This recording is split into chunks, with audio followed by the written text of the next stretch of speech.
Hello everyone and welcome back to Let's Play Mega Man 10. In the last part, we went after more of the Robot Masters and now we only got one left to go, Commando Man.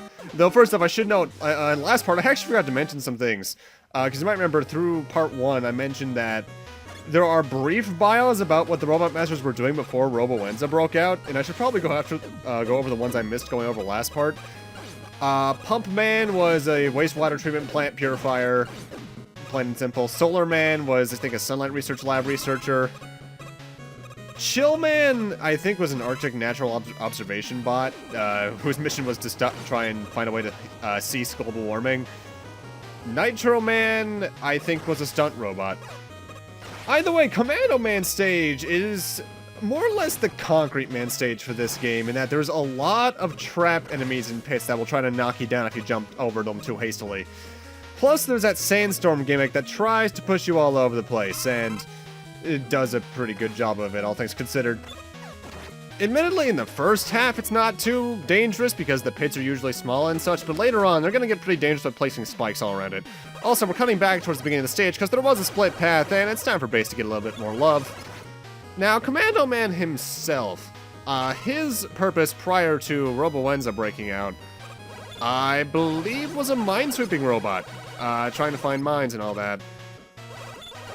And I should note that an interesting thing, Commando Man's actually not the first time, or rather, Mega Man 10, rather, to make this sentence better structured, is not the first time the name Commando Man was thrown around. In the development for Mega Man 8, Search Man was going to be called Commando Man at one point. And speaking of names being reused, Mega Man 10 actually has another case of that. Blade Man. Blade Man is actually a redoing of a boss fight from the Mega Man 3 game on DOS. In fact, a lot of the Robot Masters from that game have actually reappeared later on. I think the only one that hasn't was Bitman. Shark Man showed up in the Battle Network series, Wave Man showed up in 5, Oil Man in Powered Up, Blade Man here, and as of, I think, 2 days ago, my time, Torch Man was revealed to be the name of the Fire Robot Master for Mega Man 11. So, poor Bitman. Maybe in Mega Man 12. This part is the part of the stage where things can get pretty dangerous because because the sandstorm covers the platforms, it's very hard to get a grasp of where you're still walking. So it's very easy to get pushed into the spikes if you're not holding forward fast enough. And also notable, the trap enemies get dragged along when they're parachuting down with the sand. So you need to be a bit prepared for that. But this next screen employs it in a bit of a different way. This, I think, is the first sandstorm, at least from my memory. I already forgot what the other three looked like. That push towards you. Or rather, push to the right. And you need to use that, unless you're being extraordinarily careful, to actually make the last jump in this screen so the wind can push you through it. Because otherwise, there is no way to make this jump. 5 across and 2 up, I believe, is just out of Mega Man's reach. Oh, no, yeah, I should probably run away from that thing. Either way, it's time for Commando Man. He's weak to the wheel cutter, so get that on out. And Commando Man likes to jump around a lot. However, there's 2 kinds of jumps he has. One causes an earthquake effect that'll shake Mega Man, but the other ones don't. It's all depending on his pose in the air. His main attack is to throw his commando bombs out at you, which will direct themselves out at you, or direct themselves towards the floor if he's in midair. And the notable thing about them is that the explosion still hurts. In fact, if you use Commando Bomb as a weapon, anything that's weak against it is actually more weak against the explosion effect than the bomb itself, especially Blade Man. In terms of his difficulty differences, I think on hard mode he gets a new attack where he jumps low with his arms risen, which will create an earthquake when he punches the ground, followed by an explosive shockwave. On easy mode, I think he just jumps less, and I think maybe his commando bombs don't move as much. But with that, that's all 8 Robot Masters defeated, and there's usually a cutscene right here, but before I do that, I think it's not only time we go to the shop, but also take a look at some of the extra content for Mega Man 10. Why? Well, it's because if I did this during the final stages, it'd be kind of awkwardly placed. So to do that, let's head back to the Legacy Collection 2 title screen, similar to what I did back in Mega Man 9, and check out the Challenges menu. Over to Mega Man 10, and for this game, we not only got the extra challenges, which are the Legacy Collection exclusive ones, like remix stages, boss rushes, so on and so forth. There's the records, but then there's the original challenges. You might remember in Mega Man 9, the challenges were all just basically do this throughout the game as you play, but this game is split into 2 categories. Challenges 2 is the achievements I mentioned back, I think, last part, that you do just by doing certain things in the game, like Invincibles being in the game without dying. The Challenge 1 subset, though, is entirely different. They are essentially mini-missions of sorts that you enter minor stages for in order to hit the objective. Like in this one, we need to reach the end of this stage. If you avoid damage, you get the gold crown, and if you get the silver, you actually aren't technically done. To get 100% with all challenges here, you need to get all of them with gold crowns. I've actually never done all of the challenges just because some of them are actually pretty precise, admittedly. However, I will say, if you're new to the game and you want to learn the controls, the challenges are a pretty good way to do that. Because there are some that are like, move right, jump, so on and so forth. Learn how to use your abilities. There's even pretty good tutorials on how to use the special weapons throughout here. So that's pretty nice. They do make for a good distraction in case you're, like, bored, you got like a half hour to waste before you have to go somewhere and such. Pretty nice for that. And nice for this game, they even have a little explanation for what each of the lists are on the challenges. Then there's Endless Attack. This was DLC. I believe this cost $3. And I think one thing I recall reading at some point was that the last thing that has yet to be discovered in Mega Man 10 has to do with this, but I'm not sure if that's been discovered since. However, similarly to Mega Man 9, I am awful at this mode to the point where I screw up a simple jump. I don't know why. You know what it might be? It's the threat that death doesn't give me a checkpoint. However, more important for what we want to do right now is head into Time Attack. This is plain and simple. You go through the stages and you can make a best time. However, available as DLC are special stages 1, 2, and 3, which are kind of different from the special stage in Mega Man 9, which was one ongoing marathon with an exclusive boss at the end. These are normal length stages, but they also have something a bit more special to them as we go through. And I want you to pay attention to the level design for these as we go through, because if you're a fan of Mega Man's handheld adventures, they might look a bit more familiar than you'd expect. Also notable, you do, for the special stages here, have any of the special weapons you've gotten throughout the game similarly to Mega Man 9, so it's actually better to tackle these after you've gotten all 8 of the Robot Masters out of the way. Yeah, you know, that looks really familiar, don't it? However, I should note, oh boy, get out of there, there we go. Similarly to the special stage from Mega Man 9 that was in Time Attack mode, if you die at any point here, you are sent back to the start, and that's pretty punishing. And all 3 of the stages do have pretty decent rate of appearances for traps that can cause instant death, like pits or spikes, so you want to be pretty careful. However, I do believe the second and third special stages are a bit more generous in that there is at least an energy tank to find in them. Here in the first one, though, not so much. Also, really good music for these stages. I believe each of the special stages for this game cost $1 or 100 Wii points, whereas I think the Endless Attack was $3. So if you wanted all the DLC for Mega Man 10, it was $10. 2 for base, 1 for each special stage, and then... Actually, no, wait, 10? No, $8. Wow, I'm in college, I just failed simple math.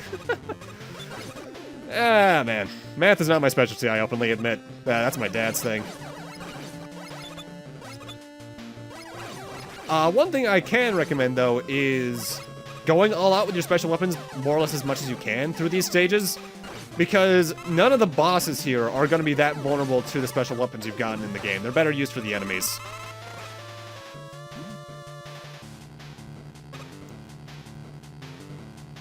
Ultimately, if you want my rating on how hard these levels can be, I'd honestly say, for good reason, that they're about as hard as an endgame castle level is in a Mega Man game usually. But as we'll see, there's actually pretty good reason for that, so it's actually not recommendable taking these on early on, unless you're really confident in yourself. Though actually, that does get into something pretty interesting about what these stages can do for the game that I'll go into in a few moments. Ow. Oh, I guess that Solar Blaze can pierce through shields. I actually didn't know that. So, is the stage starting to look familiar yet? Also, oh boy, the Dig Moles, or whatever they're called, from Mega Man 2. Great. Something that they do in this game that I forget if they did in Mega Man 2 is that even their little cloud, when they're not fully visible from the ground, counts as a hitbox. So I want to be careful there. Anyway, let's see what the boss is. Let's get the Mega Buster out, because it's the only thing that can really damage it. What do we have? Anchor from Mega Man World 1! Hey, how you been, bud? He's actually a bit harder than he was back then, too, because I find due to the larger room, he's actually a bit more unpredictable. He likes to run all across the room. When he jumps, he'll generally jump over half of it, but he can go 2 jumps in a row. You can only damage him generally when he's not, more accurately when he's jumping, or when he's raised his sword up in the air. However, notable, when his sword's in the air, the more you shoot him, the stronger his attack gets. And as you can see, that can lead to a lot of trouble if you're low on HP like I am, and if you die, I have to do the entire stage over again. Ultimately, this can be a pretty hard stage and fight just because there's so little in terms of restorative items along the way. However, beating him is certainly worth it, because we don't just get to beat him. And obviously, since it's Anchor, you could probably guesstimate that that entire stage was actually a recreation of his stage from Mega Man World 1. Let's check the special stage 2. That looks a bit familiar, like Mega Man World 3, don't it? Wink. Either way, for beating Anchor, we also get his Mirror Buster ability. For every one of the bosses you beat in these 3 stages, you actually get a special ability exclusively for Mega Man. Proto Man and Base do not get them at all. Which I guess is Mega Man's exclusive, whereas whereas Proto Man's basically Mega Man 4 onwards, Mega Man, Base is Base. Mega Man gets these exclusive abilities, which are pretty good. The Mirror Buster acts as it did in Mega Man World 1. If you get touched with an ability when you have it out, you send out a shockwave. But it's because of this that technically, if you download these stages or use the cheat code to unlock them in the Legacy Collection, and you do them before you do your first stage, it's actually theoretically possible that Mega Man 10 is the only Mega Man game you can clear without using the Mega Buster at all. Wow, that was bad. Either way, this stage onwards is a bit more generous because you at least get E-Tanks to restore your health, which is very useful. When it comes to these stages, though, they aren't perfect recreations of the Mega Man World stages because obviously the enemies aren't quite the same that the Mega Man 10 enemy set. And some of the tiles and platforms are ones used in Mega Man 10 just because, let's be real, it's probably just easier not to completely port everything over. But notable, in terms of the time attack at least, only Mega Man can access these stages. At least in the original version. I believe in the challenges for Mega Man 10 in Legacy Collection 2, like the new ones. There is not only versions of the bosses for Brace and Proto Man, but I think you can also access the stages, like the stage remix and such, so I guess that's pretty cool. Ultimately, I wouldn't want to tackle these stages at all with Proto Man, admittedly, because with his double damage, ugh. Base, though, could be pretty cool, I guess. This stage is probably the deadliest stage out of the 3, despite the fact you get an energy tank, just because there's a lot more instant death pits. The third one, don't get me wrong, has some death availability in it, don't get me wrong. But comparatively, nothing too bad. Oh, keep an eye out for these crushers later, you might see them again. It makes me wonder, though, because Mega Man 10 had DLC like this. I wonder if Mega Man 11, if it gets DLC at all, what they're going to do for that. Maybe if it's not unlockable again to begin with, maybe a Proto Man mode or something. I guess we'll see. I'm looking forward to Mega Man 11 quite a bit, as you would expect from me. I can guarantee you, once I've gotten a couple of playthroughs in on that, I'm probably going to record that pretty quickly. Because, Mega Man. Also, the spiders always prove themselves to be the most annoying enemies in these stages, and I don't exactly know why. Also, obviously, since you can't exactly select a difficulty for this, there are no varying patterns for the bosses of these stages. Well, let's see who the boss of Mega Man, Special Stage 2 is, rather. There's no one here. Or is there?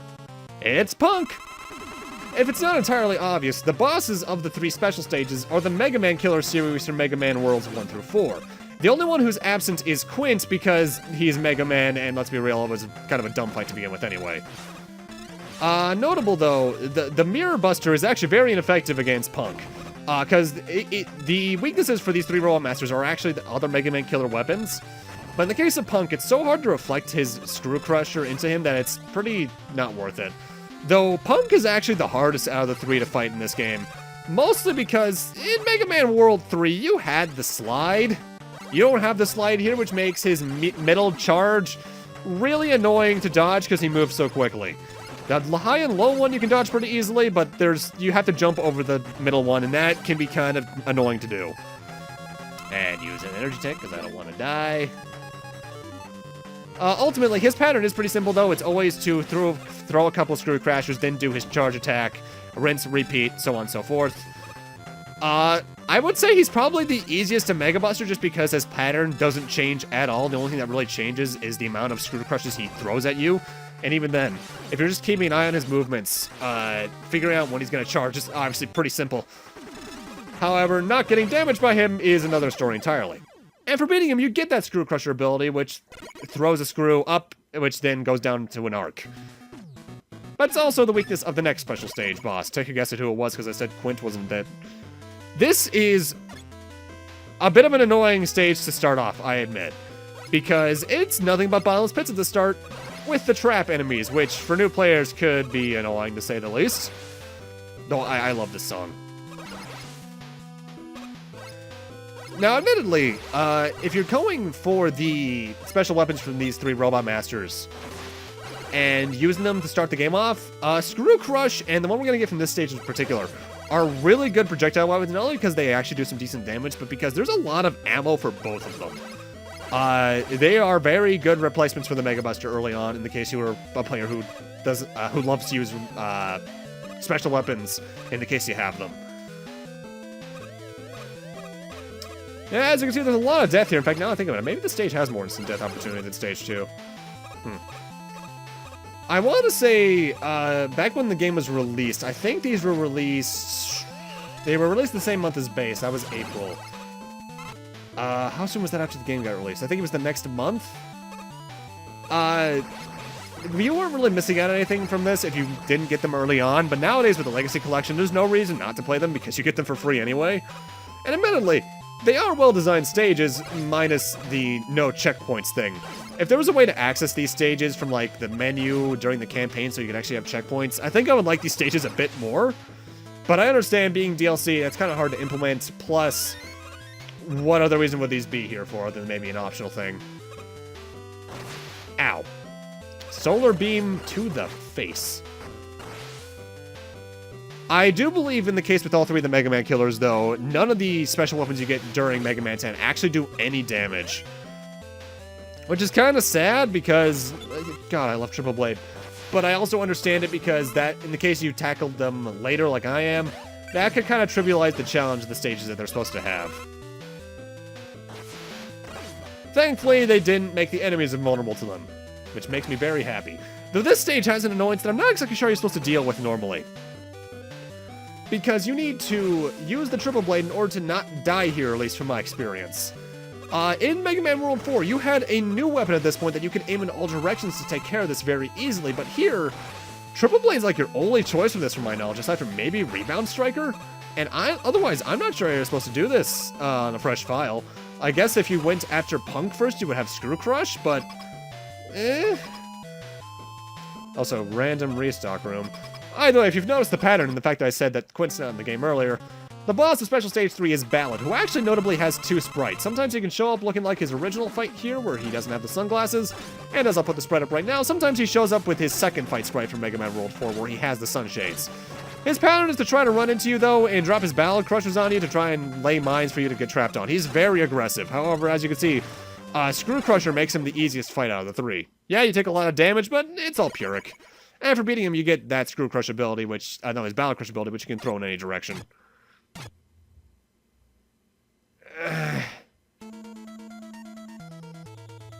Megaman, are you okay? Oh no, he's been infected by the virus. Dr. Light! The medicine-making machine is gone! What should we do? Oh, I'm so surprised. Greetings, people of the world.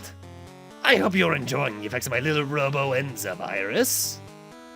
If there are any robots who want the cure, all you have to do is come work for me. And don't think Mega Man is going to save you like he usually does. He's come down with a nice case of robo-enza himself. And now you will finally see the true genius of Dr. Wily. The world is mine! I